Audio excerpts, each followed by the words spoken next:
घर है और घर के बाहर जैसे हमारे हिंदूज़ में होता है कि कई सारे घरों के बाहर लोग मंदिर रखते हैं, अपनी पसंद से अपनी कोई विश लिख के आप यहाँ पे ये टांग सकते हो, जो कि इनकी मान्यता है। देखो आप, ये सबसे फनी है। God please help to get Australian PR without any issue. बहुत ही बड़े साइज का है, बट एक भी वेजीज नहीं है इसमें, एक भी वेजीज नहीं। वेजिटेरियन का मतलब नो मीट नो वेजीज। वो उसे बता रहा है कि उस पानी से क्या करना है। गुड मॉर्निंग एवरीवन, स्वागत है आप लोगों का एक बार फिर से नए वीडियो में। और लास्ट वीडियो में आप लोगों ने देखा था कि मैं टोक्यो पहुंच गई थी। टोक्यो पहुंचने के बाद मैंने माउंट फूजी के लिए ट्रेन लिया और मैं यहाँ माउंट फूजी में हूँ अभी। तो आप लोग कंफ्यूज ना हो जाओ, इसलिए पहले आप मेरी ट्रेन जर्नी देख लो। तो लास्ट वीडियो में आप लोगों ने देखा था कि मैंने सनराइज़र ट्रेन लेने के लिए मैं सिर्फ ओसाका गई थी और ओसाका से 8 घंटे की जर्नी करके मैं वापस टोक्यो आ गई हूँ। और जैसे ही टोक्यो आई वापस मैंने ये ट्रेन ले ली माउंट फूजी के लिए। तो मतलब बैक टू बैक यार, क्योंकि लास्ट डे है और टाइम की बहुत कमी है मेरे पास, तो टाइम वेस्ट नहीं कर सकते। ये ग्रीन लाइट है और ये रेड लाइट है, इसका मतलब ये है जैसे कुछ लोग नॉन रिजर्व में होते हैं, उनकी सीट नहीं होती है, वो जस्ट ट्रेन में आके चढ़ जाते हैं, तो वो किसी भी सीट पे बैठ सकते हैं। लेकिन जैसे ही कोई आएगा, मतलब अगले स्टेशन से अगर किसी ने अपनी बुकिंग कर रखी है, तो लाइट ऐसे ही येलो हो जाएगा, तो आप वहाँ से उठ जाओ और फिर से जो ग्रीन सीट है आपको वहाँ बैठना होगा। कमाल की टेक्नोलॉजी है ना यार, मतलब सीट्स में भी लाइट दे दी है बुकिंग के हिसाब से, तो इंसान आराम से समझ सकता है कि हाँ कौन सी बुकड है कौन सी बुक नहीं है। और जिनके पास रिजर्व सीट नहीं है वो लाइट देख देख के सीट्स पे बैठ सकते हैं। मैं अभी जिस ट्रेन में हूँ ये कोई बुलेट ट्रेन नहीं है, क्योंकि पहाड़ी चढ़ाई करनी है। माउंट फूजी एक पहाड़ी जगह है और ये ट्रेन ऐसी है, लिमिटेड एक्सप्रेस है ये, और आधी ट्रेन कट जाती है आधे रास्ते से, जो कि आप देख सकते हो जो लोग नीचे बैठे हुए हैं, क्योंकि ट्रेन कट चुकी है। आधी ट्रेन माउंट फूजी जाती है और आधी ट्रेन कहीं और जाती है, तो सीट आपको छोड़नी होती है। और उसके बाद देखो मैं कैसे ऐसे लगेज रखने वाली जगह पे आके बैठी हूँ। मतलब यार ये भी एक डिफरेंट एक्सपीरियंस है कि मैंने रिजर्व सीट ली और उसके बाद भी आधी जर्नी ऐसे करनी पड़ रही है। ट्रेन कटने के बाद वापस से टीटी आता है और सबकी टिकट चेक करता है और आगे की जर्नी की वापस एक टिकट आपको देता है। टोक्यो टू फूजी वैसे तो 130 किलोमीटर है, बस इस जर्नी को कवर करने के लिए आपको कुछ 2.5 घंटे लगते हैं। तो यहाँ मैं उतर तो गई हूँ माउंट फूजी स्टेशन पे, लेकिन काफ़ी सारे स्टेशन है यहाँ माउंट फूजी में, तो समझ में नहीं आता एग्जैक्टली कहाँ जाना है जहाँ से मुझे माउंट फूजी के क्लियर व्यू दिखेंगे।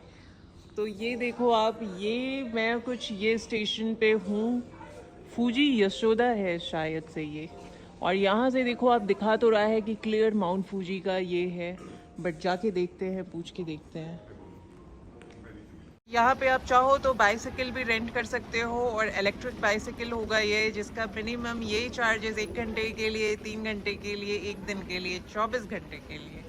तो अभी मैं जा रही हूँ इन्फॉर्मेशन काउंटर पे, जाके उनसे पूछती हूँ कि मुझे कैसे क्या करना होगा। वैसे तो बहुत ही ज़्यादा क्लाउडी है, तो आज बिल्कुल भी व्यू नहीं आने वाला माउंट फूजी का।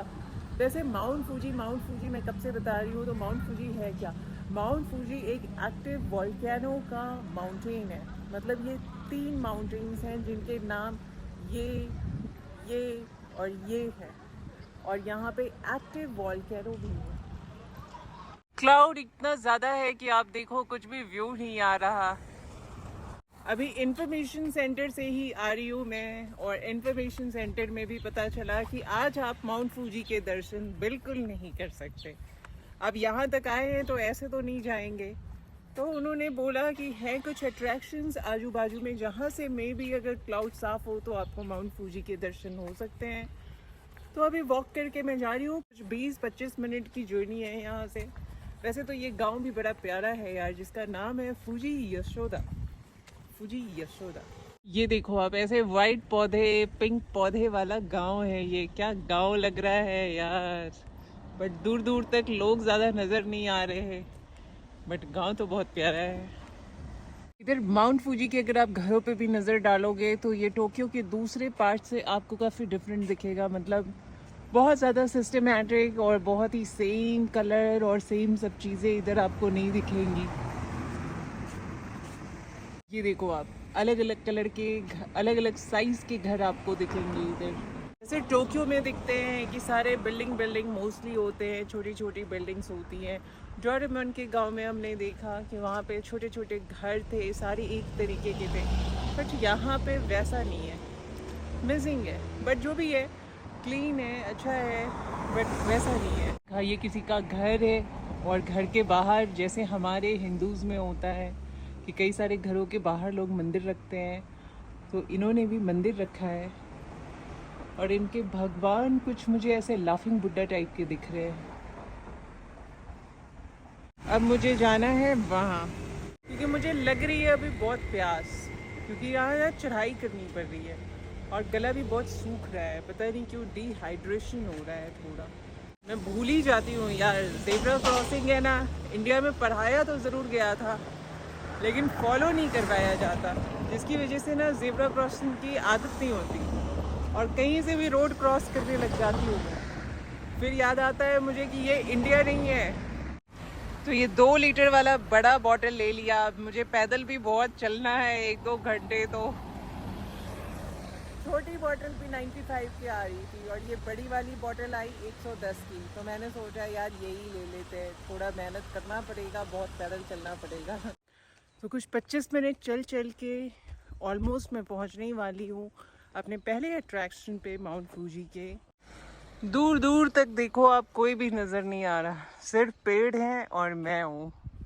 वैसे अगर माउंट फूजी कई लोगों को आना होता है तो वो टोक्यो से डायरेक्ट पैकेज लेके भी आ सकते हैं और पैकेज के कुछ चार्जेस हैं 7 से 8 हज़ार रुपये, जिसमें आपका टोक्यो से बस से पिकअप होगा और टोक्यो तक ड्रॉप होगा और माउंट फूजी में जितने भी अट्रैक्शंस हैं वो सारे कवर्ड होंगे।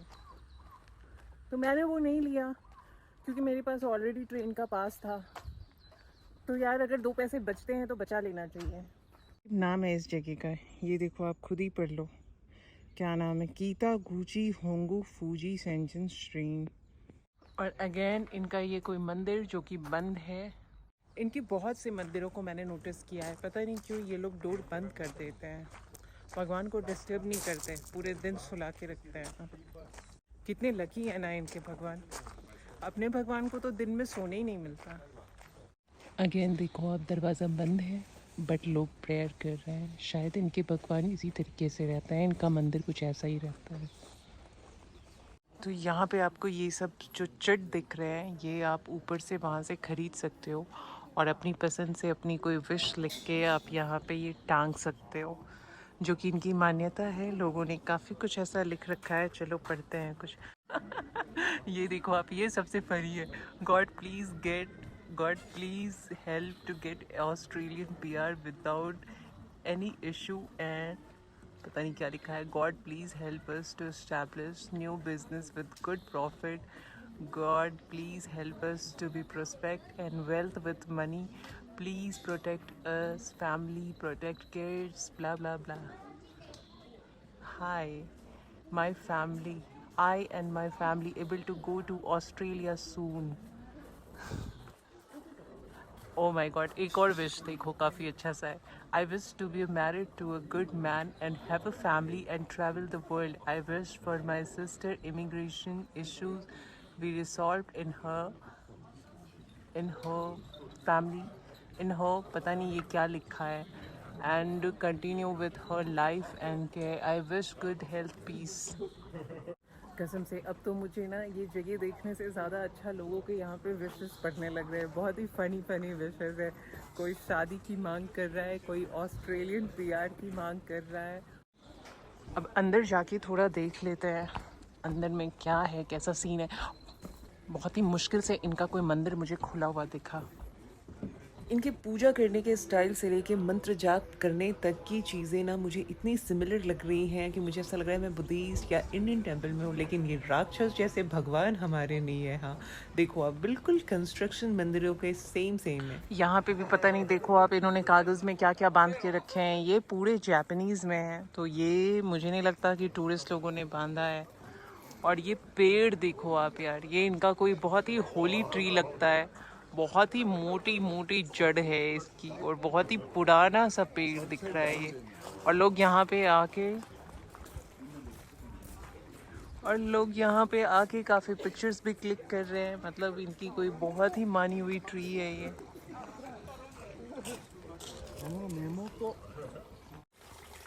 ये जो आप ये बेसिन देख रहे हो, एक्चुअली में ये जो पत्थर है ये माउंट फूजी से निकलते हुए लावे से बनाया हुआ ये पत्थर है। और इन्होंने इसमें 8 ऐसे नल बनाए हैं जो कि इनके धार्मिक चीज़ों से रिलेटेड है।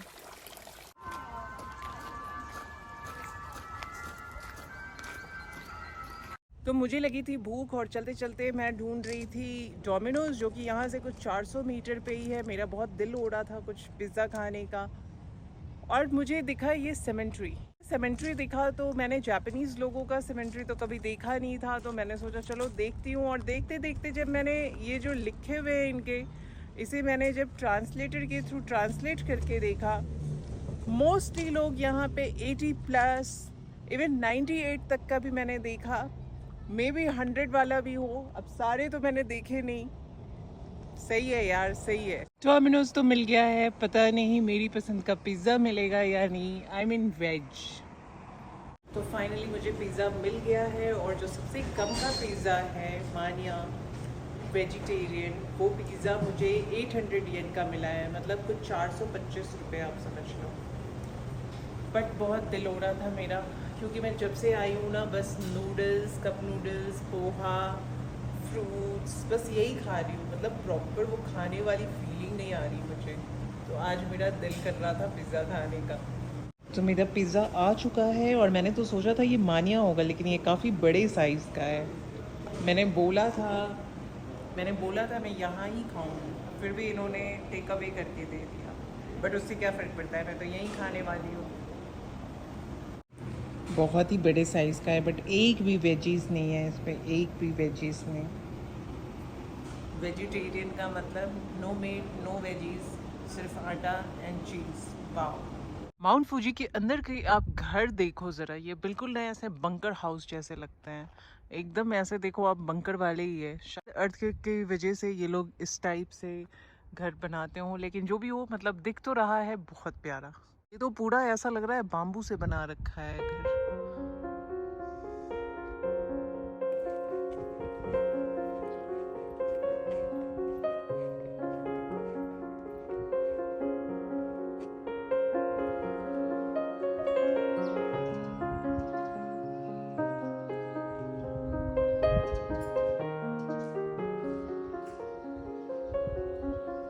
ट्रेडिशनल जापानीज़ घर के बाहर आपको एक चीज़ बहुत देखने मिलेगी, मुझे लगता है ये इनके कल्चर में कॉमन है, क्योंकि ये साफ़ सफाई का बहुत ज़्यादा ख्याल रखते हैं। वो है घर के बाहर टैप।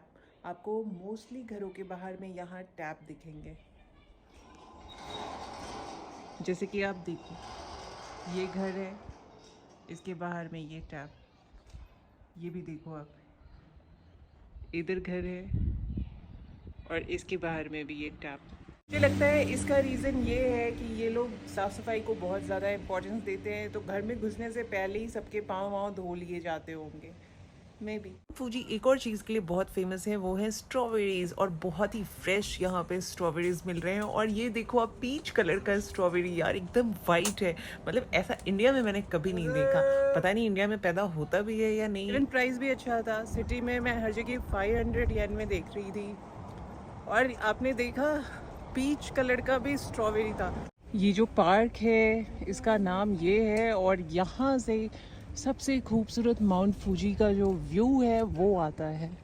और लकीली ये जगह फ्री है, लेकिन सीढ़ियाँ देखो आप, कितनी सीढ़ियाँ चढ़नी है।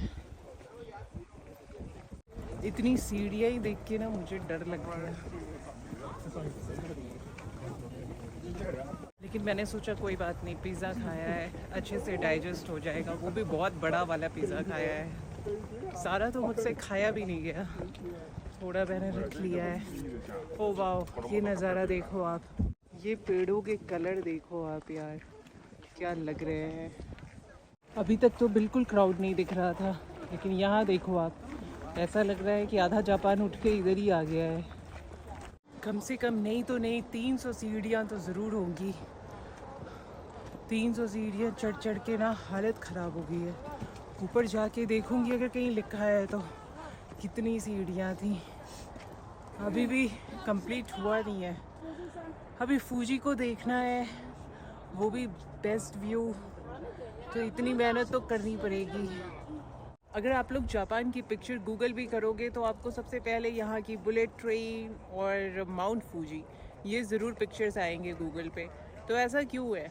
माउंट फूजी जापान का सबसे बड़ा माउंटेन है और इनके लिए ये बहुत ज़्यादा हॉलिस्टिक माउंटेन भी है। प्लस यहाँ ये एक्टिव वॉल्केनोस के लिए भी जाना जाता है और माउंट फूजी का निर्माण भी कुछ वॉल्केनो के इरप्ट होने से ही हुआ है। अगर सी लेवल से इसकी बात करें तो कुछ 3700 समथिंग ऊंचाई पे है ये, और अगर इसकी वाइडनेस की बात करें तो कुछ 44 किलोमीटर में फैला है ये। अभी हम लोग देखें तो हम लोग एकदम इसके चोटी पे आ चुके हैं, क्योंकि जहाँ पे मैं अभी शहर में घूम रही थी वो भी माउंट फूजी था, लेकिन ये एकदम टॉप पे मैं आ चुकी हूँ। यहाँ पे आप देखो, यहाँ पे बेयर भी आते हैं और बेयर से भी सावधान रहने की चेतावनी दी गई है। और ये जो आप पगोड़ा देख रहे हो यही है फेमस पगोड़ा, जहाँ से माउंट फूजी का एक बहुत ही खूबसूरत व्यू आता है, बट शायद उसके लिए आपको वहाँ ऊपर जाना होता है। तो अभी हम लोग भी ऊपर जाएंगे। मैं बस थोड़ा रेस्ट कर रही हूँ क्योंकि इतनी सीढ़ियाँ चढ़ चढ़ के ना मेरी हालत टाइट हो गई है। थोड़ा रेस्ट करेंगे और फिर हम लोग भी जाएंगे ऊपर। यहाँ से आपको पूरे माउंट फूजी का एक प्रॉपर व्यू भी आएगा माउंट फूजी के साथ। तो वो रहा हमारा माउंट फूजी। मुझे कुछ इंटरेस्टिंग सा दिख रहा है, ये पता नहीं इन लोगों का क्या है। इन्होंने पानी जमा करके रखा है और जो भी आता है उस पानी से हाथ धोता है। कुछ लोग हाथ धोते हैं, कुछ मुंह धोते हैं। अभी देखो आप, वो बंदा आया है, अभी वो भी हाथ धोएगा उस पानी से।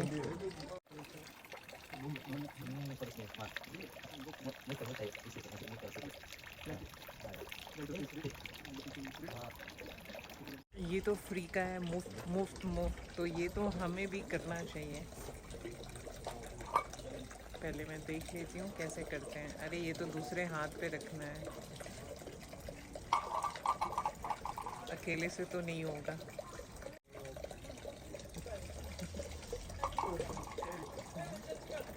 मुफ्त की चीज़ें अगर फॉरेन में मिले तो छोड़नी नहीं चाहिए, चाहे वो विश पूरा करने वाली चीज़ हो या खाने की चीज़ हो या रहने की चीज़ हो या कोई भी गिफ्ट हो। फॉरेन में यार मुफ्त का कुछ मिल जाए, वाओ। जापानीज़ को क्यूट क्यूट चीज़ें ना बहुत पसंद आती है। मैंने नोटिस किया है, सेक्सी हॉट ऐसी चीज़ों से ज़्यादा उन्हें क्यूट चीज़ें पसंद आती है। चाहे बात कपड़ों की हो, स्टाइलिंग की हो, शूज़, पर्स, किसी भी चीज़ की हो। उसी तरीके से इनकी ट्रेन्स देखो, इनकी ट्रेन्स कितने तरीके की है और कितनी ड्राइंग वाली ट्रेन है बच्चों जैसी। ये देखो ज़रा, एक ये है, ये मालगाड़ी है, ठीक है, छोटी सी मालगाड़ी जो पहाड़ों पे आप देखो, उसके अंदर आपको कुछ पत्थर वत्थर भी रखे हुए दिखेंगे। फिर एक उधर देखो, उस ट्रेन को देखो, फिर उसके बाजू में देखो, फिर उसके पीछे देखो येलो कलर की ट्रेन। कितनी अजीबोगरीब ट्रेन है यहाँ पे। और वो देखो, वो सी ग्रीन कलर की ट्रेन, इतनी कलरफुल और इतने डिज़ाइन की ट्रेन्स ना मैंने पहले कभी नहीं देखी थी। पहली बार देखा मैंने इतनी डिज़ाइंस की बच्चों जैसी ट्रेन्स। तो अभी मैं एक दूसरे स्टेशन पे जा रही हूँ जो कि यहाँ से कुछ बस 3-4 किलोमीटर है, और उसके लिए भी 170 रुपये पे करना पड़ा। मतलब यहाँ पे हर एक स्टेशन है ना 2-2 किलोमीटर पे है, 2-3 किलोमीटर पे है, हार्डली 2 किलोमीटर पे है, और हर स्टेशन के लिए आपको 170 रुपये ऐसे पे करना पड़ेगा। कुछ ऐसा इंक्लूडेड देना चाहिए था, क्योंकि यहाँ पे 3 स्टेशन है जहाँ पे आप घूम सकते हो। मतलब स्पॉट्स जो हैं वो सारे तीनों स्टेशंस के आसपास है। मतलब हर एक स्टेशन के लिए आपको अलग अलग से टिकट लेके अलग अलग से आना पड़ेगा, जो कि बहुत टायरिंग है। तो ये आ चुकी है खिलौने वाली ट्रेन, और अभी मैं बैठने वाली हूँ उस खिलौने वाली ट्रेन में। ये तो डोरेमोन वाली ट्रेन से भी ज़्यादा खिलौने वाली है। ये देखो आप, क्या ही लग रही है ये।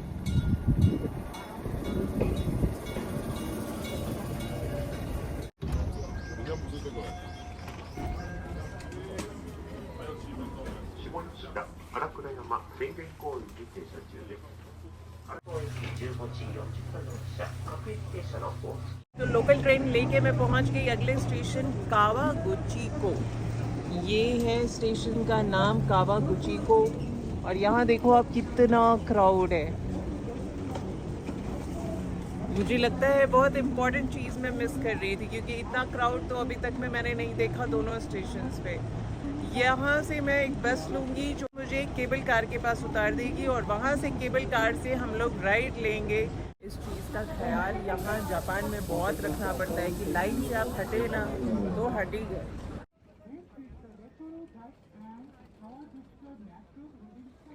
और अभी 4:33 हो रहा है, 5 o'clock वो क्लोज़ हो जाएगा। मतलब मुझे बिल्कुल भी टाइम नहीं मिलेगा वहाँ जाके फील करने का, उसे देखने का। तो ये मैंने टिकट ले ली है, और ये 1 वे की ली है मैंने, जो कि मुझे 600 येन में आया है। क्योंकि वैसे भी वहाँ रुकने का मुझे टाइम नहीं मिलेगा अगर मैंने राउंड वे लिया होता तो। つけて確認しますね。はい、ありがとうございます。あ、one way で OK? Okay. Walk down? Yeah. Okay, about 40 minutes. Be careful.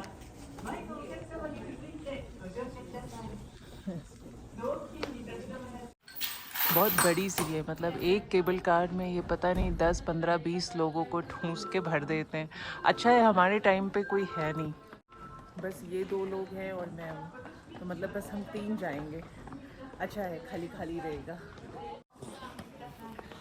चलो चलो चलो, जल्दी जल्दी चलो।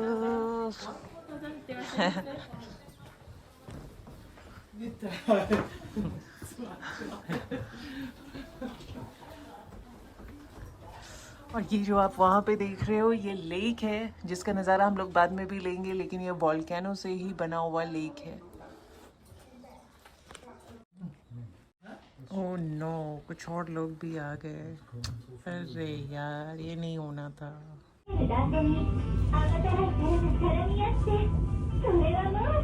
1 वे का लेने का मेरा रीज़न एक और ये भी था कि मैं वहाँ पे थोड़ा टाइम स्पेंड करना चाहती हूँ, क्योंकि वहाँ से वोल्केनो दिखता है और मैं पहली बार वोल्केनो देखने वाली हूँ। तो इसलिए मुझे लगा अगर मैंने 2 वे लिया तो 5 बजने आए हैं, ये लोग फटाफट नीचे ले आएंगे। कोई नहीं यार, नीचे आराम से आएंगे, वोल्केनो देखने जाना है मुझे। वोल्केनो तो कुछ भी नहीं दिख रहा है यार, पता नहीं क्या है, मौसम का ये है कि इस वजह से नहीं दिख रहा या क्या है। काफ़ी सारे लोग यहाँ क्लाइंब करके भी आते हैं, और क्लाइंब करने में अप्रॉक्सीमेटली लोगों को 6 आवर्स लगते हैं। मैं अभी क्लाइंब डाउन करने वाली हूँ और देखती हूँ कितना टाइम लगता है। वैसे तो स्टाफ ने बताया 40 मिनट लगता है।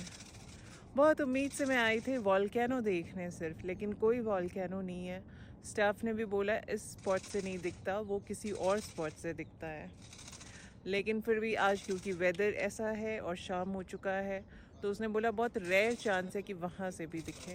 और अब टाइम भी नहीं है और मैं थक भी बहुत गई हूँ, 5 बजने आए हैं, तो अब अपने को जाना पड़ेगा जल्दी जल्दी। तो एक बार ये घंटा तो बजा ले।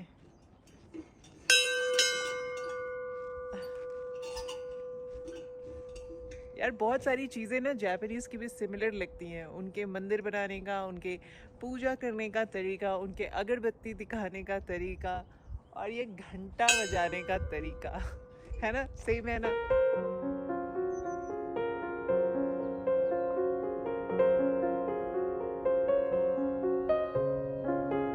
तो ऊपर तो बहुत मज़े मज़े से आ गए, अब नीचे जाने का कुछ ऐसा सा रास्ता है जो कि पूरे 40 मिनट लगने वाले हैं। कोई नहीं, नीचे जाना इतना हेक्टिक नहीं होता, नीचे जाना एक फ़नी है, और वो भी ऐसे रास्तों से। तो अब मैं यहाँ से बस ले लूँगी और बस लेके ट्रेन लेके पहुँच जाऊँगी माउंट फूजी। अगर आप आते हो और आपको इंडियन खाना बहुत याद आ रहा है, तो ये रहा इंडियन रेस्टोरेंट अलादीन नाम से। चुपचाप से यहाँ आ जाना और खा लेना जी भर के इंडियन खाना। बिल्कुल लेक फेसिंग है ये जगह।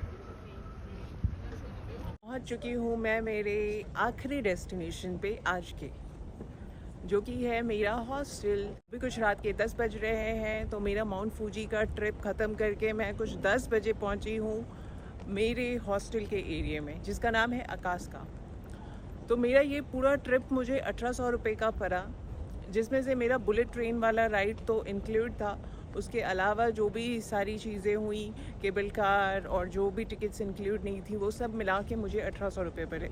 अगर आप लोग भी यहाँ आते हो और 8000 रुपये वाला पैकेज नहीं लेना है तो 1800 रुपये में कर सकते हो।